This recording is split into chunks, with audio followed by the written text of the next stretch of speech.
So I see I'm a wonderful breath of fresh air, this first presentation. I can see I have a new job to do, which is to be the guy who's sort of kicking and screaming and dragging his heels and making sure we stay somewhat on message. There's also a very long tradition at Dyalog of the CTO and the CEO not necessarily seeing eye to eye and disagreeing in public. And there's one thing I disagree with very much in Stina's presentation, which is this saying that we're not having a user meeting next year. So I'd like to apologize to all the North Americans here. In my mind, we very much are having a user meeting next year. It's going to be a slightly smaller event in New York City, and we'll have one both in the spring and in the fall. So my vision is now five people from Dyalog instead of the 20 plus that we have here, but still very much in my mind a Dyalog user meeting next year. So here's the roadmap from last year, where I have to say I was feeling a little bit overwhelmed at the time. There were all these new people and I wasn't really seeing much benefit.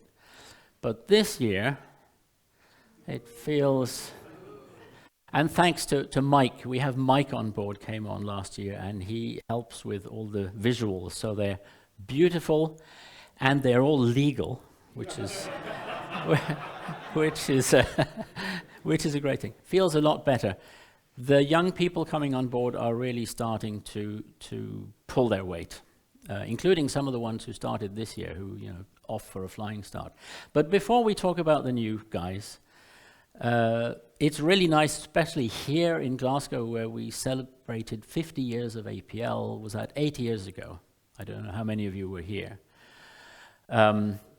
To look back a bit, and we have all three of our retirees here this year. Pete isn't here yet. He's on his way from Greece, but he'll be here on Wednesday, and he'll do a presentation on some GUI work that he's doing, because although he's retiring from writing documentation, he is now back into noodling with GUI, and he's going to show us what he's been doing there. So, and there's a panel. So part of my job here in this first presentation is also to introduce parts of the program. So on Wednesday, we will have a panel discussion, a dreaded panel discussion, with the retirees talking about, under Stephen Taylor's guidance, about putting the future behind us. What about me? I suppose I'm going to face this question every year for the next, as long as I'm still here. Yeah, I think I'm about as tired as I have been for the last 20 roadmap presentations. I've been doing a lot of coding as well. And this year, so it's not because I'm off to do my hobbies, I actually lost my rating to fly with passengers this year. You have to do 21 hours as pilot in command to be allowed to fly with passengers. So this is a picture from last year. This year, I can only fly with myself. So it's not because I'm staring at my hobbies and wanting to be out of here, on the contrary. But here's the real story. So these are the guys who we hired up to last year. Started off a bit slowly. I think you know most of these people by now, at least those of you who have been here before. The ones I really want to talk about this year are the four new wizards. But to wipe out the nostalgia after the panel discussion with the retirees, there'll be a new breed plugs in. Also Stephen Taylor talking to 4 of the newest people to wrap up at the end of Wednesday. And I'm very proud also to say we're continuing the tradition of having summer interns. We had 2 last year. We have 2 again. A new one, Brian, who's going to talk about his RayLib APL interface for gaming. And then we have our senior returning intern, Asher, who's going to talk about climbing trees and catching bugs. Catch him on Tuesday. That should be fun. Now, the 4 wizards, thank you for this animation. I think the sorting hat said 3 Gryffindors and 1 Slytherin, but I'm not saying who's who. So, brief introduction. Carl, they're all here, so you can meet them. Carl joined us in February. He was the first one this year. He's a member of the APL Tools Group and an APL consultant. So we're thinking many of these new APLers are going to be in this dual role. They're going to be working on the APL tools when there's no consulting jobs, and they're going to be consulting. And I would very much encourage you to think about whether you can think of an excuse to hire these people, because hiring a consultant from a Dyalog briefly is one of the best ways to get information into the future Dyalog company about your needs. So think about whether you can dream up something. Carl is working on initially emulator for APL plus Win GUI to make it easier for people to migrate. And he's going to be talking about that on Tuesday together with me. Brandon is heading up this new static analysis project. I'll have a slide on that a bit later, and working with Aaron Zhu to harness the CodeDefense compiler parser to support this project. So we'll be running code through the CodeDefense compiler and then using the information that it spits out to do static analysis. And Brandon's going to be talking more about that later today. And he's also going to have a bit of fun on Wednesday talking about data parallel proof verification. Martina, another APL consultant who came on board in August, she also knows C++. So the first project we've given her is a hybrid project with APL and C++ to build a Kafka interface for one of our clients. And finally, Neil, who joined us a week ago, curiously, so he's going to be mostly writing JavaScript initially, but he's an APL enthusiast, and in fact he had signed up for Dyalog 24 before we knew that he was interested in a job as a JavaScript developer. And that's the kind of person we really enjoy, somebody who has one foot on both sides of APL and some other technology. Neil knows a lot of different technologies. And he's going to be initially working on EWC. And if you look at these four wizards, you can see that actually there's a curious thing. About half of them Brandon came to user meeting last year and asked a question after every presentation and got hired. And Neil managed to get hired actually before he even showed up at the user meeting. So to you young people out there, consider coming to a Dyalog user meeting. There might be a job in it. All right, I'm not actually going to talk about this. There's lots of presentations from last year, and I don't have time, so I'm going to move on. If you want to know what was in version 19, which came out in, was it the first quarter, second quarter? It's out there, it's history. We're going to move on and talk about the big things. See the roadmap theme. Big things heading your way. These, and the decision about what's big and what's small is a little bit arbitrary, perhaps. It's some weighted average of how much work it was for us and how much we think it's going to be important to you. All right, array notation. We don't have a presentation this year on array notation, but you're going to be able to, very briefly, write that instead of catenating stuff together in your code to make a nested array. And if you want to have a matrix, you can write it like this in a source file or actually in your code. And the one thing which I think is going to maybe change the way people write code the most is that this also includes a namespace notation. So something a bit similar to JSON, you're going to be able to write a namespace like this. This is a namespace with a first name and last name. And then these two statements, of course, nothing new. That's just how you dot into namespaces, just to illustrate the value of this. And John isn't going to be presenting the array notation as such, but he's been working on the implementation, and he's going to show us a bit of what it might look like in version 20.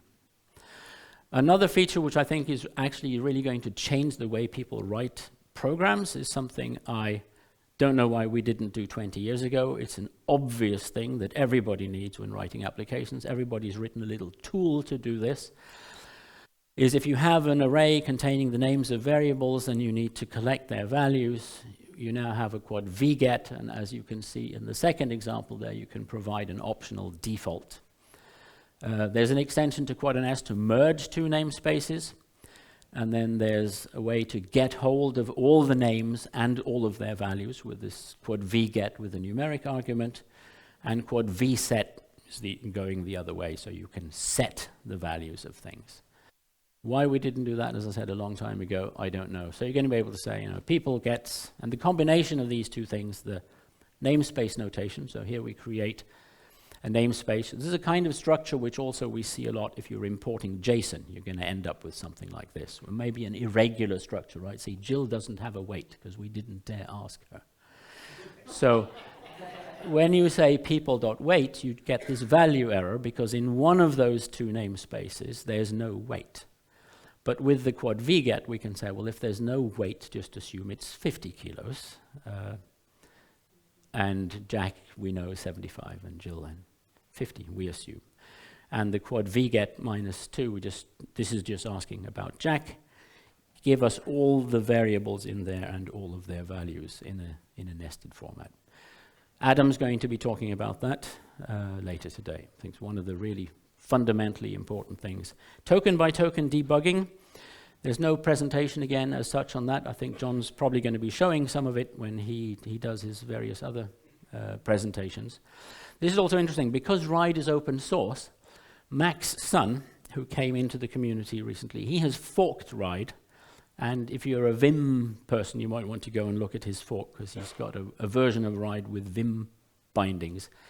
He has thrown himself at the token by token debugger. And he gave me this example of, so he's tracing this train up at the top, and we can see that the function that's being executed is catenate, and the right argument was try to catenate was this. The left argument was that.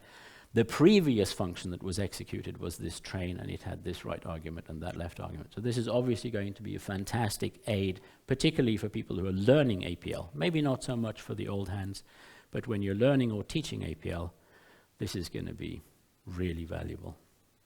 Again, there's no presentation on this. John presented it thoroughly, I think, last year. So you'll see uses of this. It's coming in version 20, but no actual presentation on it. Then there's the thing that's been giving me sleepless nights, the so-called everywhere WC, and that's not just because many of us are aging and we need WCs everywhere. But it's a way of moving your old user interfaces to either Windows, Linux, or Mac OS desktops, or in fact, if you're running Dyalog APL on a Raspberry Pi or an AIX system, and it can act as a web server, you'll be able to serve up this UI from there. I'll be talking about that a bit later today. There was a workshop yesterday. Just a couple of screenshots here. So here is a quad WC GUI. And here is what it looks like in a browser. So you see, initially we're going for pretty much visual fidelity, because that's what many people will need initially. But we also extend it with JavaScript classes, so you get things like this Apex Charts utility, which is not a quad WC feature. This is something which, because of the architecture based on JavaScript, it's very easy to integrate. And we're also experimenting with, instead of using position and size, which is how you typically base all of your UI in quad WC, using something called flex. So you can just say, I want things arranged vertically or horizontally. So this is the same UI where the user has stretched the form in different directions, and you can see all these various components are moving around according to rules that you can specify. So you could write GUI that will work on different form factors and so on. But you can migrate it slowly from a quad WC application, remove all the references to position and size, replace them with some flex hints, and so on. I'll talk much more about that this afternoon. Right, scripting support. This is something that's sort of been sneaking in slowly. There's not a lot of interest in this among the seasoned members of the community, but I can see smiles on some of the younger faces. And those of you who might be continuous integration engineers also want this, because it makes it much easier to build APL into your pipelines. So the idea is you can have a file like the one on the top left there, which is a Dyalog script, and the rest of it is just stuff that gets executed. And then down on the right-hand side there, we can see how you might, if you had, in this case, nums.txt containing some numbers, you can call the average script, piping the numbers in as an argument from another file.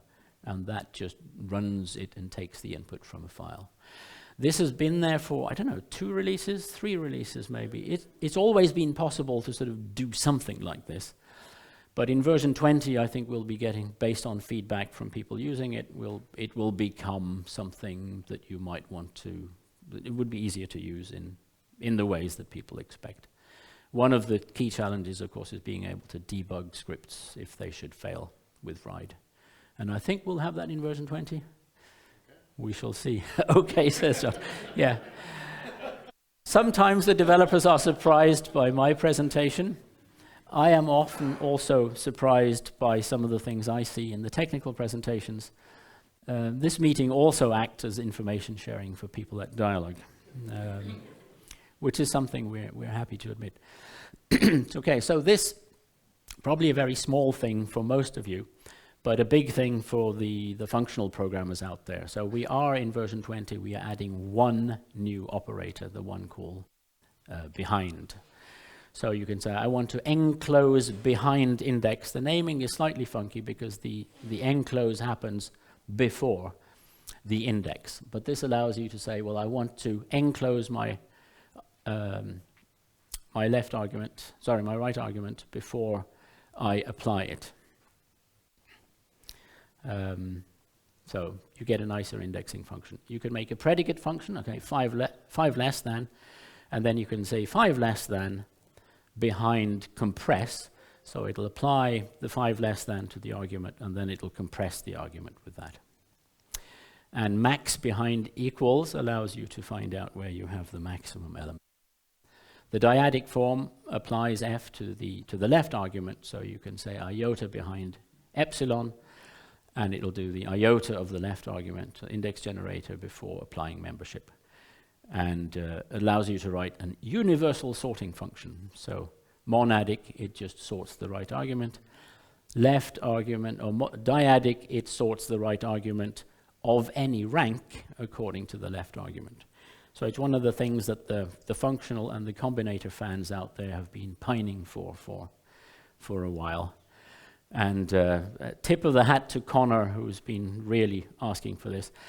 And it's important to, if you like, humor that community. It's entirely the wrong word, because although there are few people who really want to take functional programming to its logical conclusion in our community, this is bringing in a lot of interesting people to the community, like Max Sun, who I mentioned before has the fork of RIDE.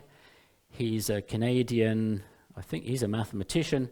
He got interested in Connor's work, and he's now working as an APL consultant for one of our customers in Canada.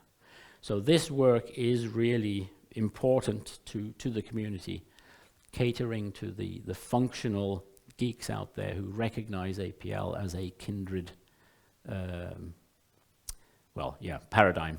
Anyways, so thanks for I think this is the sigma and the delta combinator that we've put in here.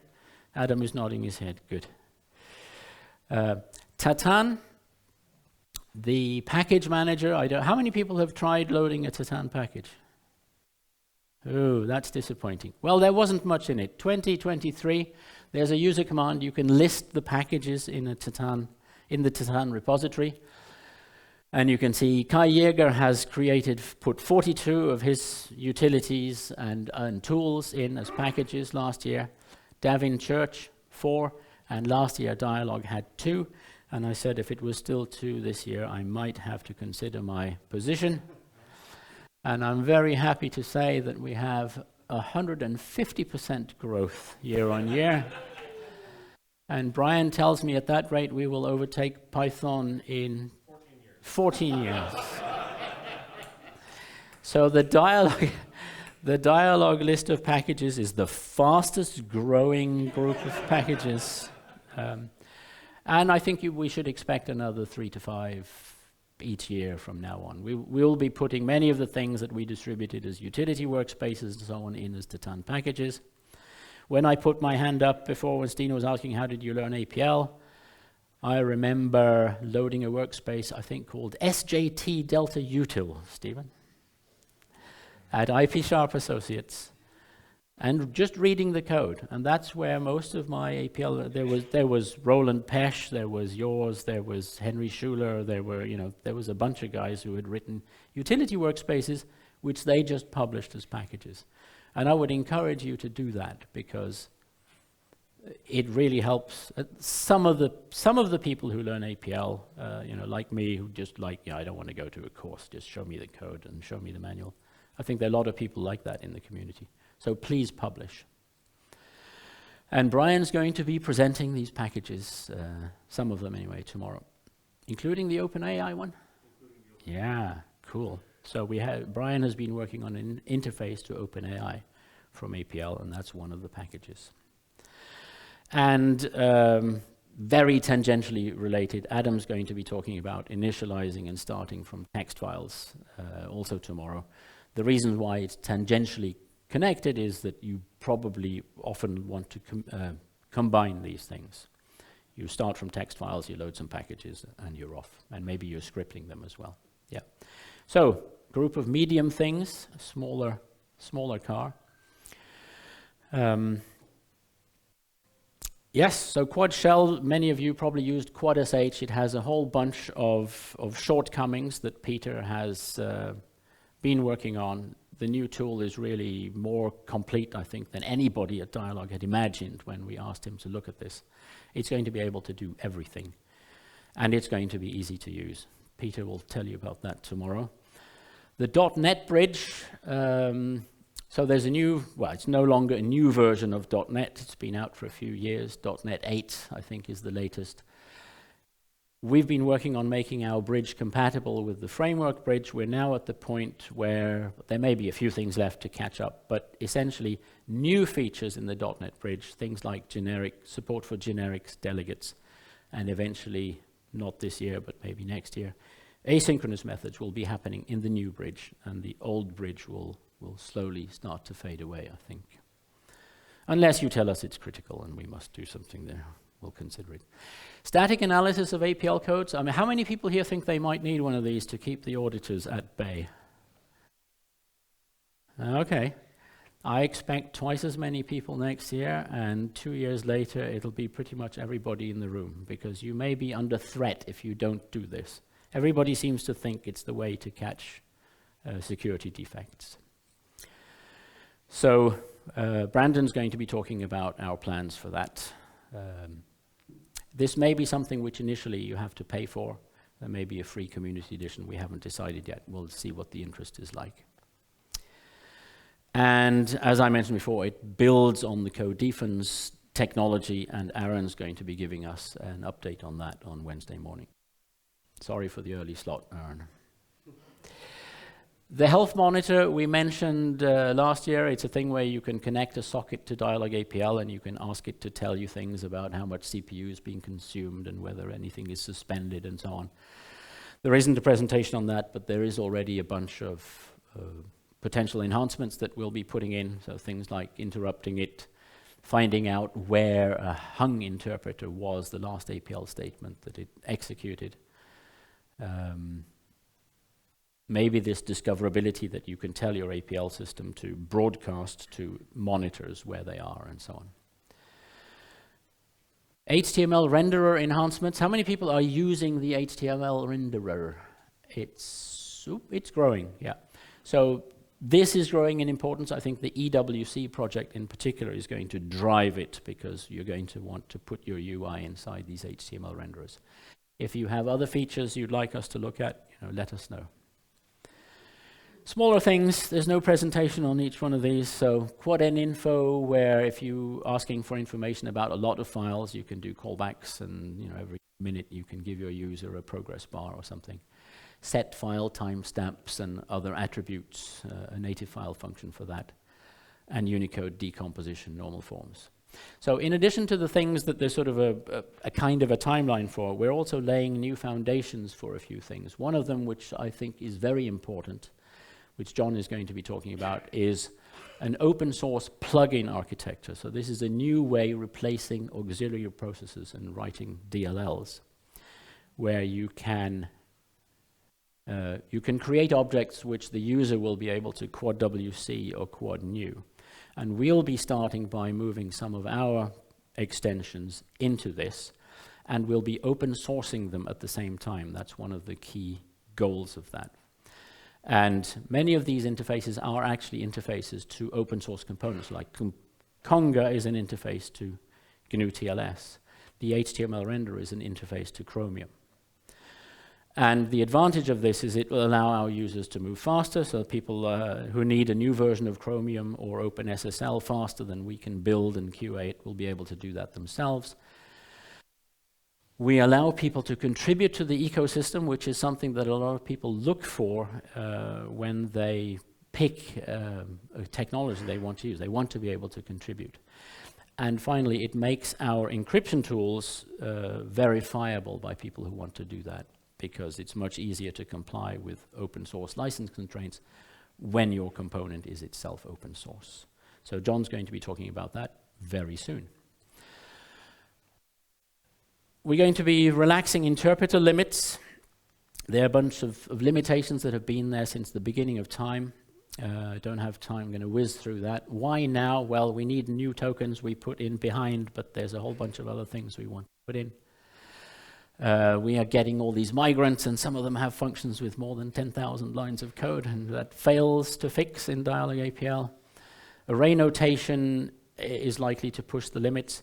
And the big challenge here is that these structures haven't changed. Our customers have got used to sharing component files between different versions of Dyalog APL. So we need to find a way to do this where they don't have to convert all their files, but they can continue to use component files created by version 12 with version 20. So that's why we haven't done it, because we've chickened out of it every time we've looked at that, but we now think we have a way to do it. John will talk a bit more about what the limits actually are on Wednesday. A new user command mechanism. We think there are opportunities to make user commands much better. I don't think we have a presentation on that, but if you're writing your own user commands, please get in touch with Adam to talk about it so that you can be on the list of people who test this and verify the design. A bit of tidying up. No slide on PCRE 10.x. How many of you are really into using regular expressions and worried that an upgrade to version worried that an upgrade to version 10 might introduce any changes? I think not. But you might need to test your regular expressions in version 20. Briefly about the documentation. So we've been using a rather heavy piece of technology internally for many years to write the documentation. We're now making the switch to modern GitHub Markdown-based technology, which means that you will be able to raise issues on GitHub. You'll be able to make pull requests. If you notice there's a comma missing somewhere in our documentation, you can make a pull request. You can, of course, if you prefer, continue to complain to the usual people if you find problems. Some of our tools, in the tools group, we've been experimenting with this. So if you looked at the link user guide, it's using this technology. The new EWC user guide is also created using this technology. And the main reason why we need to make the change, well, actually the thing that triggered it is that Pete is retiring, and he has actually, in all the last 20 years, he has been doing a lot of the technical writing. We need to involve many more people internally in writing that documentation, and we need a different tool chain for that. But also there are many benefits from using open formats. We'll get better search, better URLs, everything. So expect, this is an internal test page. You can't reach this yet unless you talk to Stefan and he tells you how to reach it. He is driving this particular project, Stefan Kruger, who is somewhere here. There he is, yeah. And retiring, yeah, I couldn't decide which of these images to use. I put them both in. So this is not about people retiring, it's about technologies that we will be retiring. So version 19 is the last version that will have an Intel-based Mac version. Version 20 will only be available for the new ARM-based, the MX processors from Mac. And that's, you know, if that's a problem for you, tough. If you're Mac people, you should expect this kind of thing from your vendor. So we're just trying to behave like properly in the community. If you're using 819 iBeam to do upper casing or lower casing. In version 20, that will not work. We're actually taking it out. Yeah, we very rarely do that, but this has always been an I-beam, and it's been replaced by a much better system feature. So it will actually go. We have, how many people are using the Sync Fusion libraries? How many of those people who are using the Sync Fusion libraries do not have their own license with Sync Fusion? How many people are using just the public ones? Okay, a couple of people. You can continue to use them, you'll just need to get them from Sync Fusion. The uptake in our community has been too small to justify continuing to do this. But you know, you can just get them. I think you can get them free from Sync Fusion if you have less than $1 million of annual revenue or something like that. David Liebtag unfortunately passed away, and we don't think we can justify taking over the maintenance of his. How many people use the array editor on a regular basis? David Liebtag. It's only available on Windows. Okay, good decision then. The reason we've waited until now is that we wanted the array notation. We think that people editing arrays just by editing the array notation is going to be a good substitute for that. And finally, I think, I can't remember, where's Andy? Version 20 will still have a 32-bit Raspberry Pi, right? Yes? How many people using 32-bit Raspberry Pis? Okay, well, talk to Andy if you need that to continue. 64-bit is the new platform for Raspberry Pis. Yep, and in case I arrived here too early, I have this slide, but that didn't seem to be a problem. There's a whole bunch of other stuff that I maybe mentioned in passing that I don't have time in 30 minutes to talk about. One of them, Arush is going to be doing a talk on his new testing framework. So we're investing in doing much more exhaustive, complete code coverage tests of our primitive functions. And he's going to be talking about that on Wednesday.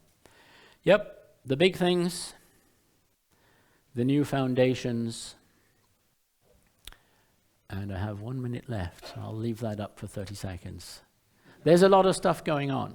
There's a lot of people at Dyalog, and they're really starting to pull their weight, the new guys.